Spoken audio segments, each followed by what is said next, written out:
So on Friday, I took the kids to school. Anyway, the two big boys walk off, they do their thing.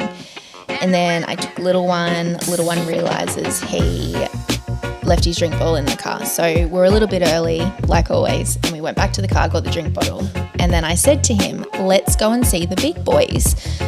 So I'm walking up to my big one, and he's sitting with all his friends, but his back's to me, so I was going to go up and like surprise him.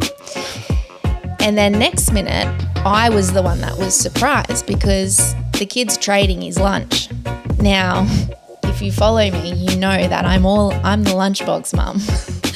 I make my boys, well, I think they're incredible lunches. They're absolutely incredible lunches. And here he is getting Oreos, a chocolate bar off a mate. Anyway, so he's happily trading lunch and I'm now standing over him and his friends know who I am. So they're like, oh, hey. And he turns around and shits himself. I'm like, what are you doing? And he goes, what are you doing? And I said, no, what are you doing? And he goes, meanwhile, he's got a mouthful of Oreos at 8:28 in the morning. And I'm like, how about you hop up? We'll go have a little chat. And he's like, oh, yeah, no worries, mum. Yeah, just cool as that. So cool. Cool, calm, collected in front of all his mates. Yeah, no dramas here. Oh, there's a drama boy. I just said to him, I was like, what's going on? And he goes, oh, I'm just trading my lunch, mum. And I said, okay, what are you trading? Because you've just gotten like Oreos and a chocolate bar. So I don't even know what you would be trading in that lunchbox because you've got nothing remotely similar to that to trade off. And he goes, no, I traded my sushi. I said, your sushi that you asked me to make for the last 2 days. Alrighty, guys, beautiful people. Welcome back to another episode of Planting Seeds with Soul. Got Kelsie back again today. Hi. Me favourite one. How you going, Dale? I'm good, thanks. That's good. What's been happening? How's your week been since? You went on last week. I had Braden on last week. How's your? Oh, that was sick. Hear that guy in the background? Oh yeah. How's your week been? Good. Back to school. A lot of parents are back to school last week, and New South Wales go back this week. So lots of changes. It's been a bit all over the shop with the young fella, eh? He's just started his first year of school. What do they call it? Prep? Prep, yep. So we've got the youngest, he started prep. Then we've got the middle, started year 3, and then the eldest started year 6. So this will be the first year that they're all at the same school. I kind of hope this year goes a bit slower than the others because one drop off and pick up zone place is nice. But yeah, we've just been through a whole range of emotions. So if you have a little one that is back at school or starting school for the first time, you're not alone. It's been wild. It's full on, eh? We were just talking about this before, and obviously we were experiencing it. He is the young fella being at school. Obviously, it's a big change, you know. It's we were saying they spend more time at kinder. You were saying, but when they're at school, just the stimulation and the changes, the days, the kids. You know, you got your older kids and all that sort of stuff. There, he's been all over the shop emotionally, hasn't he? He has, and I guess that kind of puts it back to any sort of change. It doesn't matter how old you are. Like, change is big and it's scary and it's uncomfortable and, we might as adults not carry on like he does. Well, we did at one point. Yeah. We've been there. Yeah, but I guess... No. Oh, my God. I didn't know what that was. You need to stop coming through here because there's this little podcast set up, we've got this little mixer down here. It's got a faulty power outlet, so if it gets nicked, she's all over Red Rover. Aww. Just give her a little patski. Go on. But yeah, so the emotions have been big, the change has been big, and it's been big for the other boys too. But I give them credit, like every morning, and, you know, it's probably a novelty because the little one's at school too, but, you know, I've been having to wake the little one up every morning because he's just so tired, and then come nighttime he doesn't want to go to sleep, and, you know, that's been a lot as well because we've probably been spending like, you know, a good hour and a half some nights trying to get him down, you don't want to get angry with them when they're so emotional because there's no point, because they are not in control of what is happening. So when they're so upset because they're so tired, they can't be like, well, why are you getting angry with me? I don't, you know, he doesn't know why he's so upset. Yeah, that's right. So, yeah, I think it's just trying to, you know, it's hard because we've also had a whole day at work or doing whatever we're doing. So it gets to the end of the day and everyone's tired. So then when you've got little one just crying and you can't reason with him, you know, that also as a parent, like that pushes you, you know, to that next level as well, because you're just like, you know, you got to walk outside to take a few breaths to be like, okay, let's go back in now and try again. Try a different method. Yeah. And what was I going to say? Like, we all slip up on this. We all slip up on losing ourselves. You know, we think that the kids make us angry, but the truth is we ourselves can only make us angry. And you saying before, you know, we do get angry from time to time. But yeah, everyone does. If you really have a think about it and put yourself in the position, and we've been in this position too, that's why we carry things throughout our lives too. It's got a lot to do with our parents, you know, school teachers and all that shit, everything that we experience.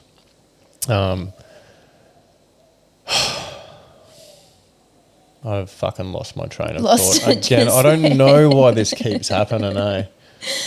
It always does. Like, you can be on like such a good thing, and then you're like blank. But where I was going with it does always come back. When we're yelling at the kids, they are just in, like, honestly, a state of fear.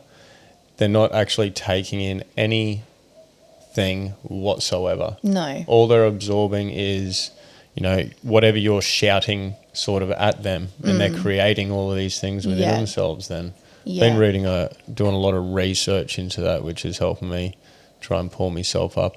It is helping me pull myself up a lot more on it and being more conscious of actually what I'm doing, what I'm saying. Like I said, slip up from time to time. It's hard navigating this life, especially, you know, as a parent, like from myself, from my own personal experience meeting you guys a few years back there. Like I was, and I love it, an instant family. Pretty well slapped instant family, 3 boys, a partner, and then a dog not long after. You know, it's tough. Yeah. It's been tough, and it continues to be tough, but it's also very beautiful as well. It's like just when you kind of think you're nailing it at, like, I know, you know, from time to time I'll be like, yes, I want the boys to stay at this age. These ages are awesome. They get along. It's so good. And then next minute, like even last week, they all had their first day of school. They were all so excited. Like, they all got up in the morning. They all helped each other get dressed. They all helped the little one, like, pack his bag. They were excited about lunch boxes. It was so good. And I picked them up from school, and I remember messaging Corey, and I was like, I feel like the kids are broken because no one has been fighting this afternoon. It was so weird. Not one fight. They just played, and I was just like, okay, maybe it's a school thing. Like, maybe all of them being in the one place is like bringing them together, like it's uniting them.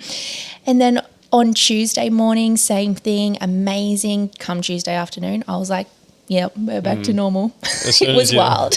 As soon as you think you've run into a sequence of events for the kids that, you know, helps you find, you think you've found that happy, peaceful place, it's immediately taken down. Yeah. That, you know, in moments to come or that next day, like you were saying, it's... I know. And that, you know, that was like, I remember thinking about that now, like even the early stages of motherhood, and the mums that are listening will fully understand this. Like, I remember, you know, my boys were never amazing sleepers, especially my first boy. He spent like probably the first good 10 months not sleeping any more than 45-minute blocks all through the night. I had severe postnatal depression because I was so tired all the time. It was not a good time in my life. And I remember like the one night he slept through the whole night, and I was like, okay, what did I do yesterday that was different? What did I eat? What time did I put him down? Did I bath him different? Did I change his nappy at a different hour? Like, you literally like try and pinpoint every little thing that you did to try and recreate that same night, and it never happens. Yeah, well, you're not going to... He ain't going to be like, oh, I'll take a dump at this time. Like, if that was the thing, it's like he's got his own shit going on. You can't force him to take a shit at that time if that's been your thing. I know, but it was just like, yeah. You just get it, because it's like, it's so tough when, like, you know, you think you've just got it. You think you've nailed it. You think you just... Yes, I'm excelling so great at this point in motherhood or whatever it is, and then next minute it's like, nope, reality hits. Fucking constantly being tested, that's for sure, with everything too. Yeah. Like, even with this podcast stuff, I was going to give up last week. Yeah, you know that. It was a week. That was fucked. It was this technical stuff, guys, like, you know, I'm working in construction still too. Working in construction, still doing, you know, Monday to Friday, 10, 11-hour days, and trying to do this on the side. I love doing it. But, like, I was just so tired last week. I got to the point I was just like, you know what, fuck this. Like, I actually can't do it. I feel burnt out. I'm missing present time with the kids. Like, where am I supposed to get this shit done? I know it's the only way that it can be done if I want to transition out of that world. Yeah, I just felt like giving up. It's a different thing actually doing it. You know what I mean? But it's like anything. Like, you know, I have had so many moments where I've been like, nothing is happening for me right now. Why am I putting all this free content out there helping people when, like, I don't really see where this is going? Like, you know. Well, I love doing it. I love being of service to people. Yeah. Like, I don't expect anything from it. But I'm not going to lie, I would love to be able to make a livelihood out of doing something good rather than building a fucking motorway. Yeah. You know? But yeah, but like, you can't give up on the kids, can you? Like, when, you know, things get tough, like, you shouldn't give up on anything, especially if it's something that you want to keep in your life and you want to pursue. Yeah. And like you said before, take yourself outside, take a couple of breaths, center yourself, running, exercising, moving the body. Like, that's powerful stuff for clearing the head fog. I shit you not. Everyone says it. Breathe. Just breathe. Back in the day, I was like, shut the fuck up with your breath talk. Like, how's that going to help me? But, you know, it's the first thing that we do. Entering this world, it's hot, it's very, very important, and we don't breathe enough. We don't breathe deep enough. We don't sit down, go in, self-investigate ourselves. Actually, set time aside to ask ourselves and go within and observe our thoughts, observe our feelings.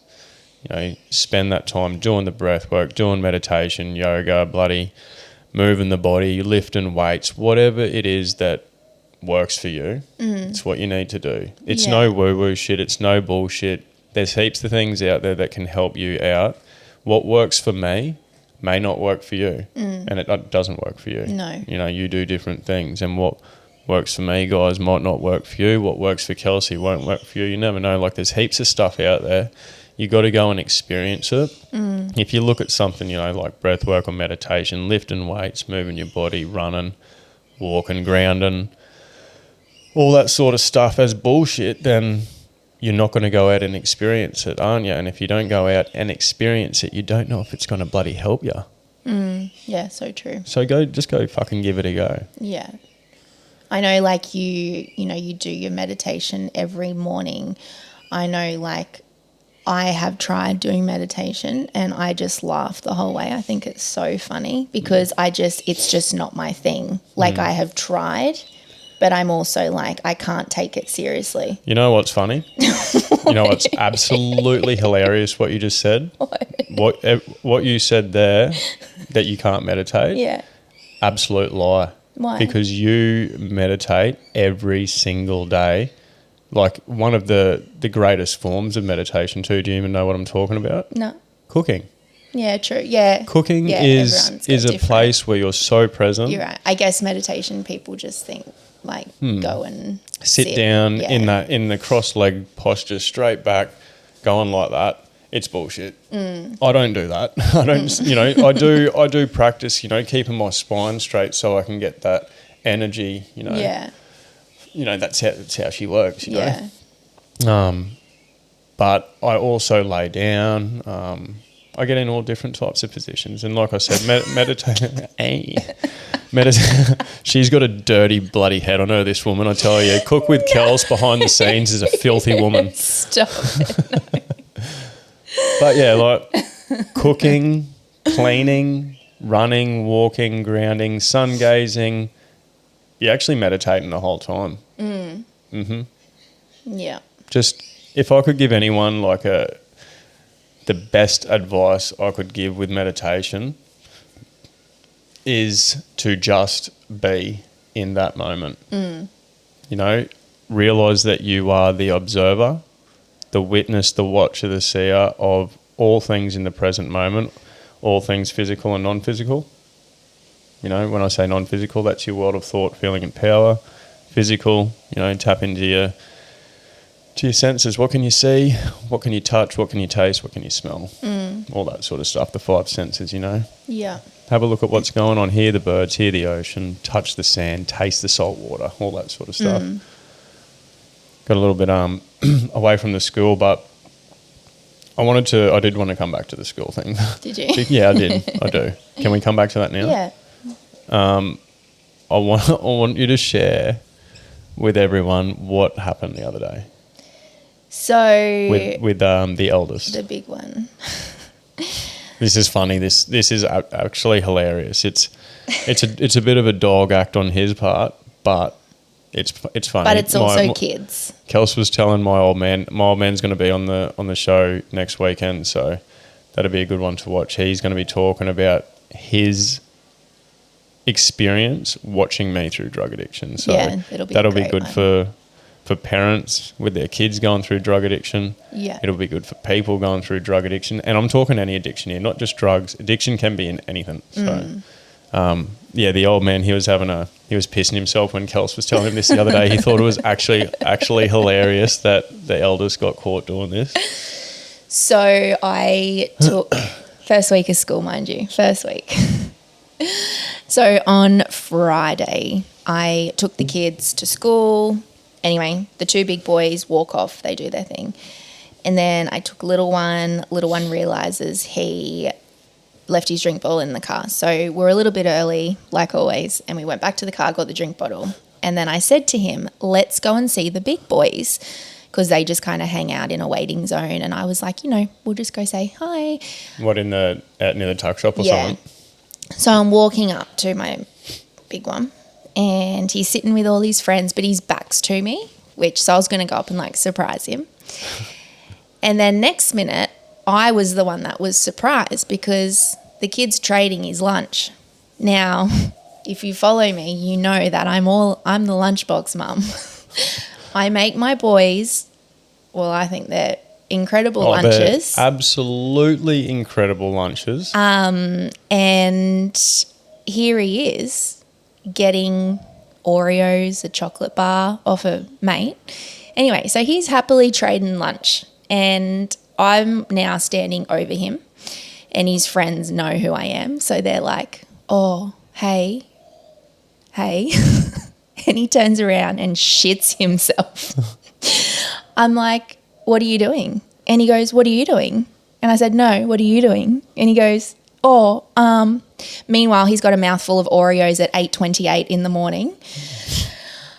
And I'm like, how about you hop up? We'll go have a little chat. And he's like, oh, yeah, no worries, Mum. Yeah, just cool as So cool, calm, collected in front of all his mates. Yeah, no dramas here.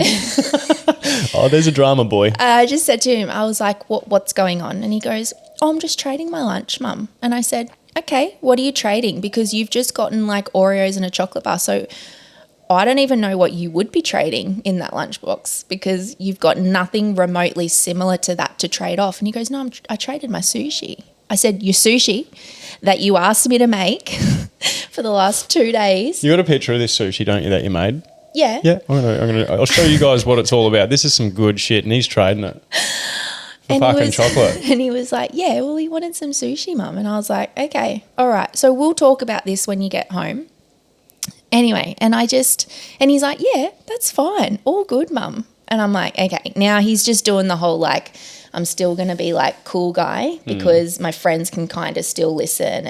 And I just let him run with that because I'm not going to be that mum that's like, you know, getting psycho at him in front of his friends because I also, you know, I was raging inside, but I'm also not going to embarrass him. Like I will have a talk. I would love to go and be like, excuse me, boys, no trading lunches. Okay. But I'm not going to do that to him because that's embarrassing. I would hate it if my mum did that to me. That's when you grab him under the arm when no one can see you do that slight little pinch and go, wait till you get home, boy. But anyway, so we're yet to have a conversation. I will have a conversation with him tonight and we will just, you know, talk about the importance because I think so my mind kind of went to two different things. I called Corey after and I was like, okay, this has just happened. I'm not happy, but, you know, he knows I'm not happy, but I didn't go psycho. But for me, I think to myself, what's the other poor kid getting packed that is making him want to trade sushi for chocolate? Because I'm kind of like, I question that. The packet food, like just shit like that. Yeah, I question why he's, you know, wanting sushi and not wanting his packaged stuff because isn't like as a kid. It should be like, there's not a chance I'm trading you chocolate and sweets for, even though sushi's unreal. Like, yeah. So yeah, weird. that just made me thought like, what else is in that kid's lunchbox to be trading sushi? Because I would think that, yeah, you would want to keep all the chocolate and stuff. And secondly, I just, you know, and then I look at what, you know, my boy has left in his lunchbox. So if he's trading like the most substantial lunch item, you know, then the other stuff he's just got like snacky, like a little bit of fruit, some veggies, but you know, yeah, I was just like, now he's not going to have like a filling lunch. That had the most goodness in it, that sushi. That's what it's saying, the most like nutrition and all that sort of stuff.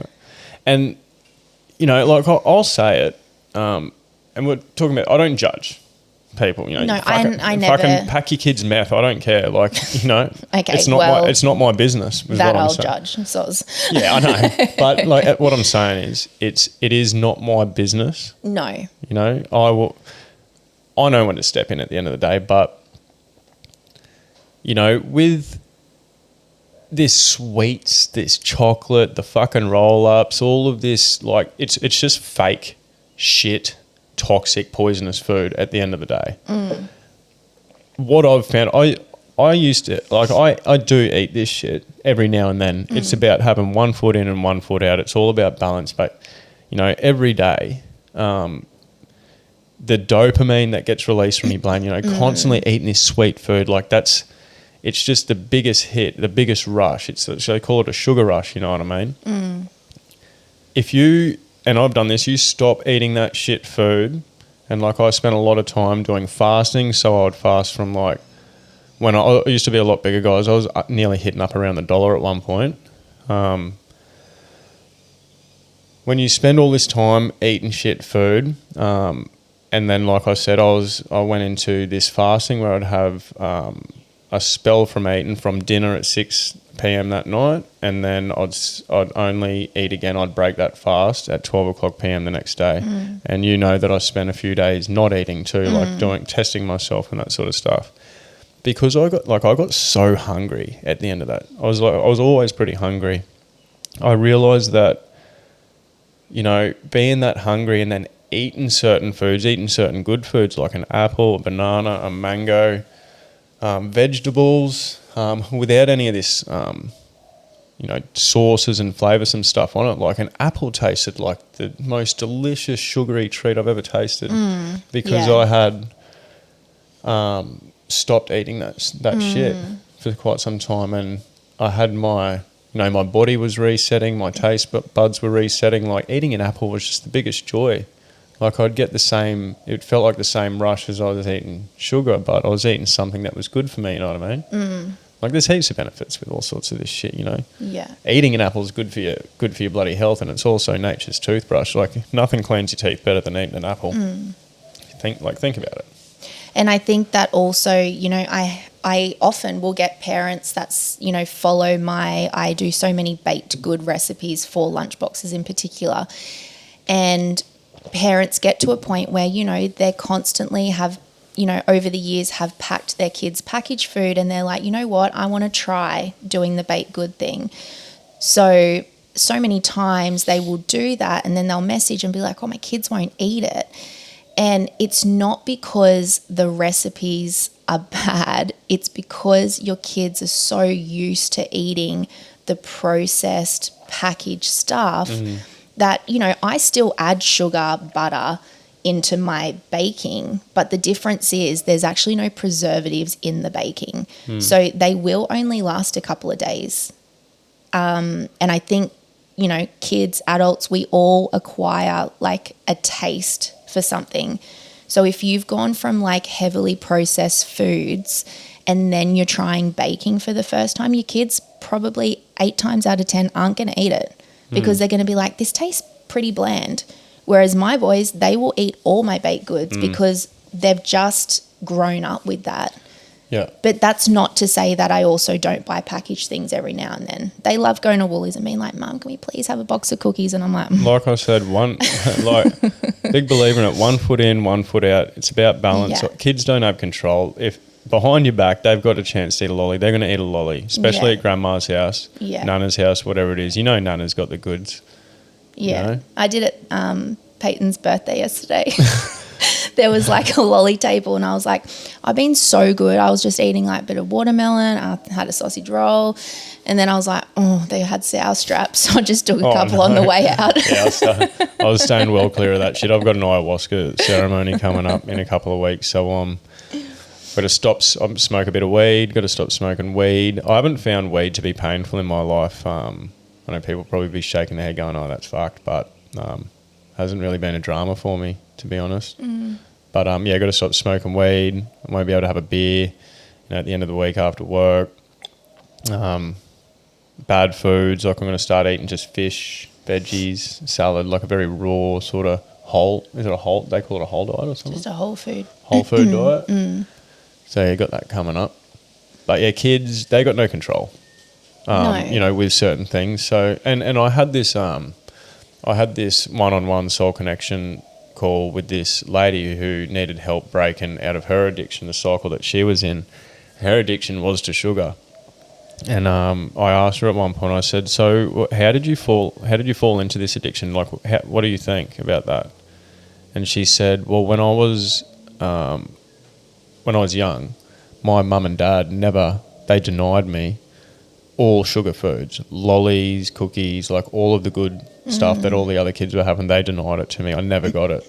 So she said to me, when she was able to, make her own choices and escape that environment, she just fucking went to town on everything that she could. So many do. So many do. And that woke me up too, because I wanted to deny the boys like her parents denied her. And I thought, far out, like, fuck, what is the right way here? How do you navigate this sort of shit? You're sort of just doing it. You're walking blind. Like you're blindfolded trying to navigate your way through this shit. And I'm just like, okay, obviously things can go down, in ways that you just don't expect. So that's when I sort of came to the idea of, that obviously balance is important. I've found that out. Balance is key. Like I said, having 1 foot in, 1 foot out. And what I mean is, 1 foot in, 1 foot out of the matrix, I guess. This fucking, all the bullshit that's out there. Yeah. I guess we're around it all the time though, aren't we? We're always getting marketed for, the new and improved flavours well. And yeah. But like at the end of the day, you've got to teach. What I'm saying is you've got to teach the kids balance. You've got to be like, okay, we're gonna go out today. We're gonna treat you boys to some stuff, but you've got to remember that this shit, having it all the time, is not okay. If you were to plant seeds, every single day, eating this shit food, your mental health, your physical health, your emotional health, and your spiritual health is 110% going to deteriorate. But explaining that in a way to the boys that they're going to understand, I haven't really, it's just, all you can say is this is not, like, eating this shit every single day is not the right way. It's not good for you. That's, until it's like, real shit, that nearly broke that thing. That wind's picking up. Oh, great. Just trying to give them the right information, and the same goes for school. I'm not a fan of school. I don't agree with school indoctrination. Like, I talk about this a lot, you know what I mean? Yeah. I tell the boys, just learn what you need to learn to be able to operate in this world, but just remember, do not believe everything you hear, see and read, mate. Boys, do not believe everything you hear, see and read. You make sure that you always think for yourself. Yeah.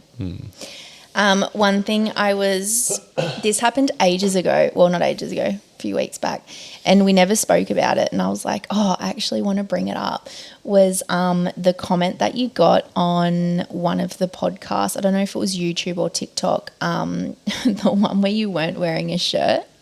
Oh, yeah, that's right. Do you remember? Yeah. I forget what they said, but it was just like... Hang on. I hope you're still watching, love. It was some woman. Get me titties out for you. There we go. I'll even give it a flick for you on camera. How's that sound? So what happened was, this is what she said. Like, not word for word here, but there was actually a few people that brought this up, all females. Nothing against you ladies, but... apparently not wearing a shirt on a podcast, apparently there's rules to this. I didn't read the rules on this, so I'm sorry about that. Is very extremely unprofessional. And I know she's kind of calling it, disgusting, unprofessional, not the right way. It's like podcasts have etiquette stooped to like an all-time low bogan. Like, I don't like people like that. It's they look at something and they immediately make a judgment. She wouldn't have even been listening to the words that are coming out of my mouth. Her conditioning from her experiences along the way, she's obviously created this belief within herself about me, from her experiences, that it's not okay to wear a shirt on camera, on a podcast, like whatever. But, at the end of the day, I forget to wear a shirt, and I like to let my physical body breathe, This isn't me. This is just what I'm driving around this world. But then, like I was saying to you, as soon as you were like, look at this comment, and when I was reading it, I was like, but a podcast you listen to anyway. Like, I know that we show the shorts on... like, the socials, and we've got YouTube and stuff like that. But really, 90% of people are like listening. So, and then I was telling you about that thing that I heard. This was years ago. It was like this surgeon had like saved this little boy's life, and he was all dressed in like full head to toe in like his surgery doctor outfit. And this family were just like, we thank you so much. Like, you're amazing. You've saved our kid's life. And then, end of his shift, he took off all of his clothes and stuff, and he was covered in head to toe, neck to whatever, in tattoos.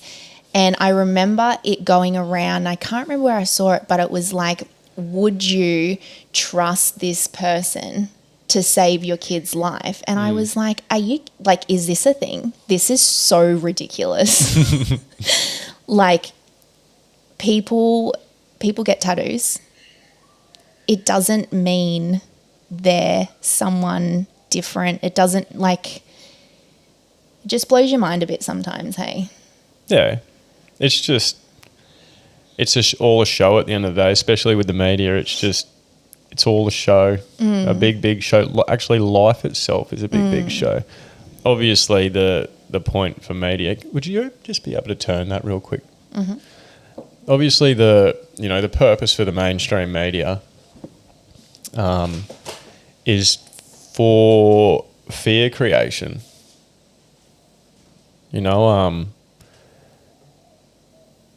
Every single thing that I don't watch the news anymore, but from what I remember and what I cross paths with randomly on social media, like little snippets from the Gold Coast Bulletin or anything like that, or Nine News, whatever the bloody hell it is just negative.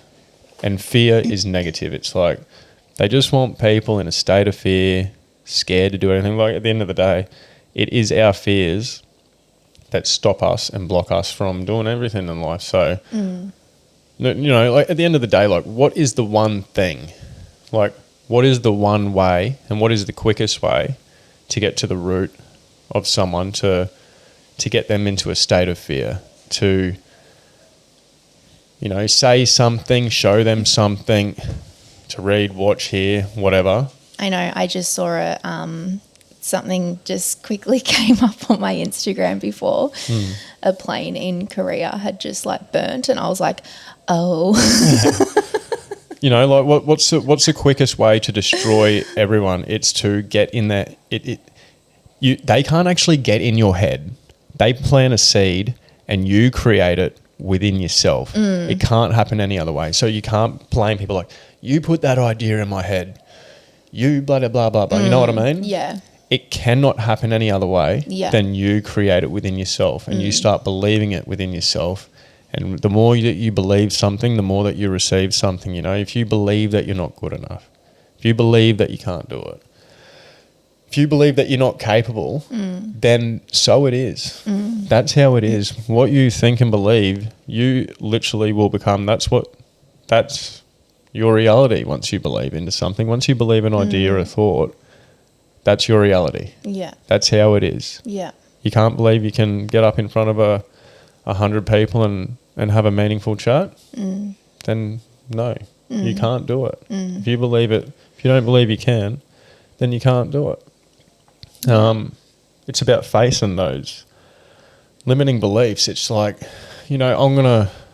been doing this stuff this morning with you. I had to create these ads this morning, guys, for this masterclass that my mate Mitch Curry and I are doing, working in with a group of these marketing guys.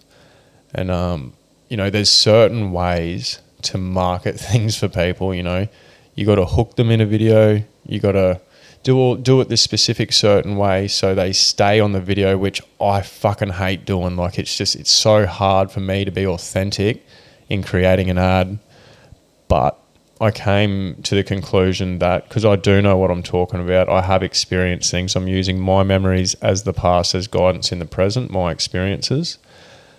If I have to show up, get on an ad and do it in a way which is going to bloody capture your guys' attention just to get you on a bloody masterclass that I know is going to help you out, then I will do it. And I have done it. And it's been a pretty uncomfortable morning doing that because it's something different. And change is uncomfortable. I guess you call it growing pains. I'm hoping, to find some comfort there. And I know I have found comfort there. Like we did it. It's come out all right. And I think, it'll be a good thing. It'll be a good thing for people. Yeah, it will. Yeah. Yeah. But, yeah. So I've had to break through some limiting beliefs myself this morning is what I'm trying to say. Even though Kels is my partner, I wasn't really uncomfortable this morning with you, to be honest, but showing up in front of someone else, a lot of my videos I'll just do by myself. And, if it gets to a point where I've got to get up in front of a group of people, I am going to have to face my fears. And that's the only way that you can break through something to transform and progress in life is to actually just jump into that thing that scares you and do it regardless of what you think the fuck's going to happen. Whatever you think people are going to think about you, doesn't actually matter. Why would you think within yourself about what other people are thinking about you? That's their shit. This is your shit. Don't worry about it. Yeah. Just fucking jump in, go as hard as you can, as hard as you want. be authentic, be true, be kind, be compassionate, use love, and you can't go wrong. I don't think. No, you can't. What do you think about that? I think that you've been breaking through some of your limiting beliefs, like ever since I met you, but as of recent, it's just fucking excelled. Do you want to talk about your book? Talk about it. Yeah, well, I launched my Lunchbox book almost 3 weeks ago now. And I guess you would say it's kind of at a point where I never thought it would be. I thought it might have taken me like 12 months to get to where I am right now with the book. I'll put the link up for the book, guys, if you want to have a look at it. What would you sort of say about this book? Because, look, I believe it. I see what Kels packs the boys' lunch, and these boys are getting the best stuff, even if they think, chocolates are better. They don't know what they want yet. They don't know what's good and what's bad yet. They're going to learn that shit for themselves. But what would you say, Kels? People are going to sit there and be like, I do not have bloody time to sit there, bake, cook, do all this stuff, pack lunches in this way. But people can let go of time, eh? It's like, what are you doing? Are you going out, getting on the piss with your mates? Are you going to, love, are you going to get your nails done? How much time do you spend getting your hair done? Like, there is time. You can wake up early, you can go to bed later spend some time. And even this isn't, you can do it for yourself, for your partner, for your kids. This can be whoever the cook is. It's not women. Those days are long gone. Obviously, Kelsie is here, but that's her love language. So what would you say? Like, it doesn't take long to, I think, just getting organised, I just feel like if you're not organised with food for the week, you just end up spending so much money. And I just, I refuse to go to the shops any more than once a week. And two, I just don't want to keep spending money on food. I just want to do it in the one. Like, I do one shop at the supermarket. Normally I would do like a click and collect, so that keeps me accountable of what I'm spending. If I go into the supermarket, I always spend more than what I would online. So I know, like, I will plan the meals for the week, what we're going to have for dinners, lunches, brekkies, and then from that I'll do the supermarket, then I'll go to the butcher, and then I'll go to the fruit market. Yeah. So I kind of like break it up like that. Kels works too. Kels. Yeah, I work as well. So I just find the time. Like, and if it means that on a Sunday I've got to sacrifice, an hour and a half, 2 hours to get all of that done, I just know that my week, one, I'm not chasing my tail. Like, I'm always starting the week like on top of the game because I just know that I'm going to be organised, and it just flows. Gone are the days where I used to be at the shops every single day getting ingredients for dinner. Like, no, yuck, can't do it. Such a time waster being at the shops. Yeah, it definitely is. But yeah, lunch boxes, I just make them. Look, sometimes I make them in the night before, but mostly in the mornings. I get up before the kids, one, because I haven't been doing exercise lately. So maybe this will make me start. You gotta just friggin' make that time. It is, it's not a physical job moving your body. It's a mental job. Yeah, it is. But like, I just enjoy I used to once upon a time have the kids wake me up, and that just started my day real shit. Getting up at the same, like, I don't know, I just wasn't ready. So I feel like for me, getting up an hour before the kids do, even if it's just to sit outside with a cup of coffee and the dog, that for me is just like, okay, because a lot of people go, you don't get time for you. And it's like, I do, because I make the time. And if that's an hour every morning, that's literally like 7 hours a week that all of a sudden you've got a view time. And, I'm not one to go, and I don't very rarely get my hair done. I never get my nails. I'm not a beauty. Like, that is not time for me. Yeah. I would say follower. Time for me is literally just sitting in my home, silence. That is enough to just keep my cup full and just keep me going. Yeah. Yeah. It's good. Well, you need that time. It's time to go within yourself. Silence. Holy shit, silence is absolutely necessary, I think, to cultivate into your day. You know, just stop consuming, you know, garbage and actually just sit down in silence, observe your thoughts, observe your feelings, you know, do some journaling. I don't journal, but, you know, a lot of people do, and a lot of people say that it helps. It's one of those things, guys, you know, what works for those people doesn't really work for me. I haven't come across it working for me yet. There's other things and practices and tools and insights that I use that do help me. Obviously keen to explore more, just need more time. Yeah. I think that's pretty much it. We're just going to do a short one today, guys. Kels and I guess how I'd like to end today is give you a bit of advice on how you can create more time. You know, like if you struggle in the morning, struggle at night, you're tired, this and that, you're all hacked up, you feel like, you know, you got no energy to do this shit, you're obviously doing something wrong in your life. You're consuming the wrong thing. So the best advice I could give is do some decluttering.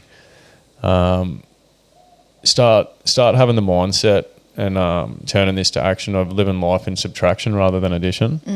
You know, less is better and can be so much more. And the more things that don't serve you that you manage to let go of, the more room you will have for more opportunities to flow into your life. You know, there's going to be less clutter, less clutter physically, even there will be less clutter non-physically in your thoughts. You'll have more time, more room to think, just more room to breathe. So have a look, even like spend a day. I've never done this before. This is sort of just coming to me now. Spend one whole day. You may think of this as a waste, but this is far from a waste. Write down from morning to night all of the main things that you do, even the little things that you do, and then go through it at night and be like, okay, that's fucked, that can stay, that can go, that can stay, that can go.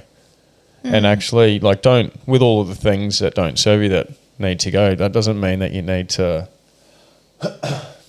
let go of them all at once, one by one. You know, one thing at a time, one step at a time. Yeah. That's the best I could give you for now. Yeah, it's a good little bit of advice. I think you're a good little bit of advice. That doesn't even make sense, does it? And you can go. Doesn't serve me, Kels. Cook with Kels. You are the weakest link. All right. I'm looking. Yeah. All right. That'll do. Fuck it. All right, beautiful people. I hope you've enjoyed another episode of Planting Seed for Soul. Thanks for tuning in, and have a good week. Yes. Take it easy. Love your family. Love your family. Yeah.